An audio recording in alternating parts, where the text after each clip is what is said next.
Dziļi, dziļi okeāna dzīlēs. Laipni lūgti Žila Verna romāna 20,000 Jēzu zem jūras līmeņa pasaulē. Plašā un dziļā okeāna dzelmē, kur saules gaisma neaizsniedz, plešas noslēpumaina pasaule. Tajā slēpjas neskaitām brīnumi un briesmas. Okeāna plašums un tā dziļu noslēpumi jau izsenis ir valdzinājuši cilvēci. Tā ir robeža starp zināmo un nezināmo, kas vienmēr ir pievilkusi drosmīgos un zinātkāros.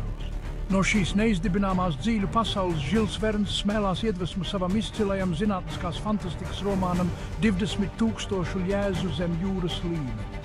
Verns savā laikā iztēlojās neiedomājamo nākotni un aizveda lasītājus neaizmirstamā ceļojumā uz nezināmo zemūdens pasauli. Laikmetā, kad okeāns vēl bija pilns noslēpumu, viņš ar savu iztēli atvēra durvis uz neizzināto.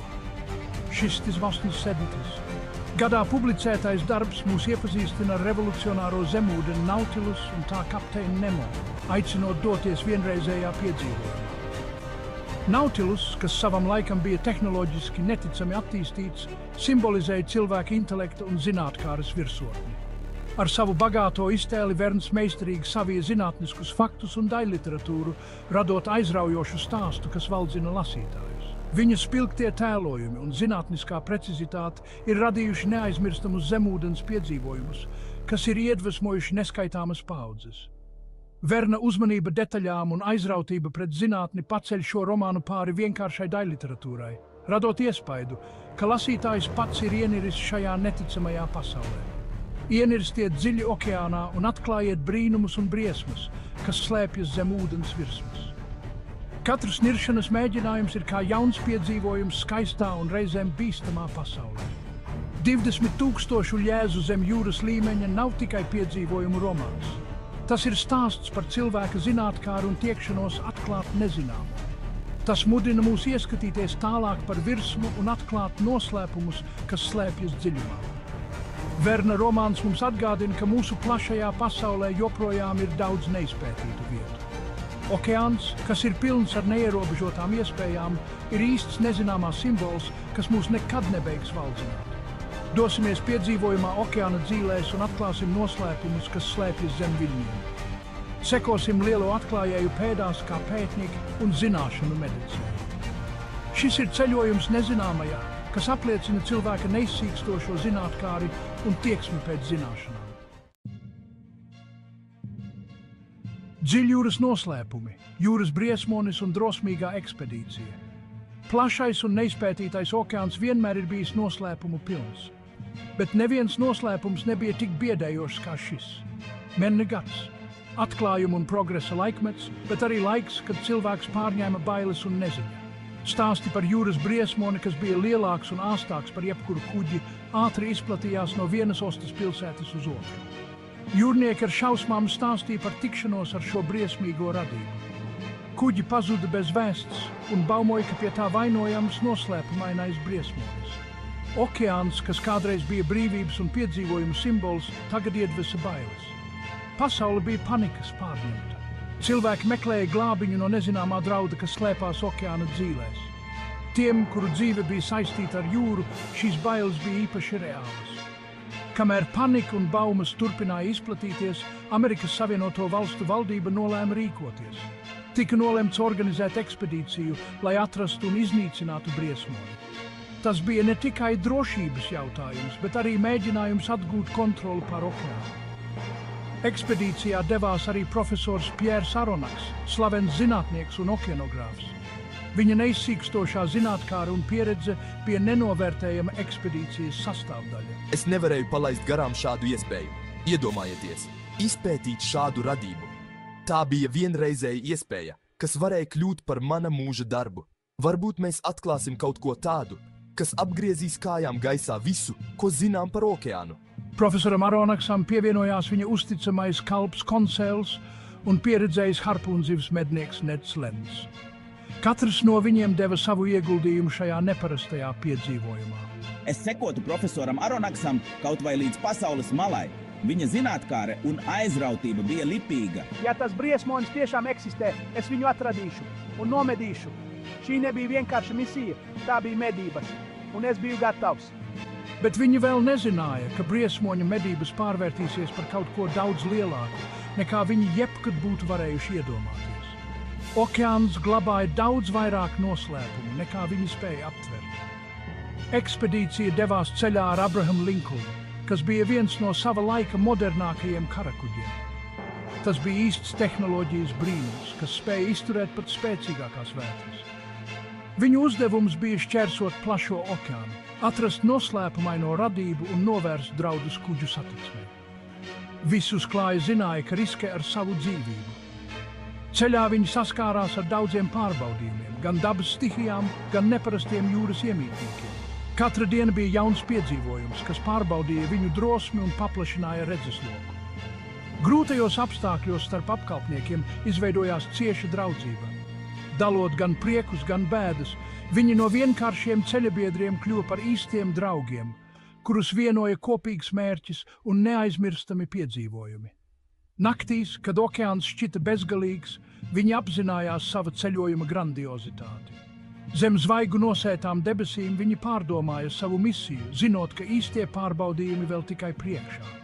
Lai arī kādus pārbaudījumus okeāns viņiem gatavoja, viņi turpināja ceļu, vadīti ar cerību un apņēmību. Viņu lielākais piedzīvojums bija tikai sācies, un drīz vien viņi atklās patiesību par jūras briesmoņa leģendu. Tikšanās ar Nautilus, tehnoloģiju brīnums un noslēpumainais kapteinis. Šis ir stāsts par noslēpumiem, inovācijām un neticamu ceļojumu okeāna dzīlēs. Pēc vairāku mēnešu ilgas meklēšanas Abraham Lincoln beidzot sastapās ar leģendāro jūras briesmoni. Tomēr tas, ko viņi ieraudzīja, nebija ne tuvu tam, ko bija iedomājušies. Neviens nebūtu varējis paredzēt to, kas notika tālāk. Viņu priekšā nebija briesmonis, bet gan neticami moderns zemūdens kuģis Nautilus, ko vadīja noslēpumains kapteinis Nemo. Tā dizains un tehnoloģijas bija neaptveramas un tālu apsteidza sava laika iespējas. Laipni lūgt uz Nautilus. Es esmu kapteinis Nemo. Jūs esat mani īpašie viesi. Kā mani viesi, jūs pieredzēsiet lietas, kas atrodas ārpus jūsu iztēles robežām. Nautilus nav tikai zemūdene. Tā ir atslēga uz okeāna noslēpumiem. Sadursmes brīdī Aronaks, Konsels un Neds Lens tika iemesti jūrā. Par laimi, Nautilus apkalpe viņus izglāba. Sākotnējās bailes un neziņa ātri vien pārauga izbrīnā un zinkārē. Viņi tika iepazīstināti ar kapteini Nemo, inteliģentu, bet noslēpumainu vīru. Viņu pārņēma neizskaidrojama aura, kas raisīja arvien jaunus jautājumus. Kapteini Nemo, šī zemūdene, šādas tehnoloģijas nekad neesmu redzējis. Kā tas ir iespējams? Šīs dizains, šī konstrukcija, tas ir neticami. Esmu atstājis virszemes pasauli. Šeit, okeāna dzīlēs, esmu atradis mieru. Esmu brīvs no zemes ciešanām un konfliktiem. Šeit zem viļņiem esmu patiesi brīvs. Okeāns ir bezgalīgs un pilns noslēpumu, kurus es vēlos atklāt. Kapteinis Nemo atklāja, ka ir pilnībā norobežojies no pasaules un izvēlējies dzīvot okeāna dzīlēs. Viņa patiesie motīvi palika noslēpumā, bet viņa apņēmība bija nesatricināma. Nautilus, gan cietums, gan kuģis, aizveda viņus neaizmirstamā ceļojumā pa neticamu pasauli, kur zinātne un daba sadzīvoja harmonijā, bet briesmas un brīnumi bija neatņemama ikdienas sastāvdaļa. Kapteiņa Nemo vadībā, kura prāts bija ass un griba nesalaužama, viņi devās arvien dziļāk okeāna dzīlēs. Viens pēc otra atklājās neticami skati, sākot ar spīdošām radībām un beidzot ar sen aizmirstu civilizāciju drupām. Okeāns atklāja savus dārgumus. Viņi pieredzēja gan okeāna skaistumu, gan nežēlību.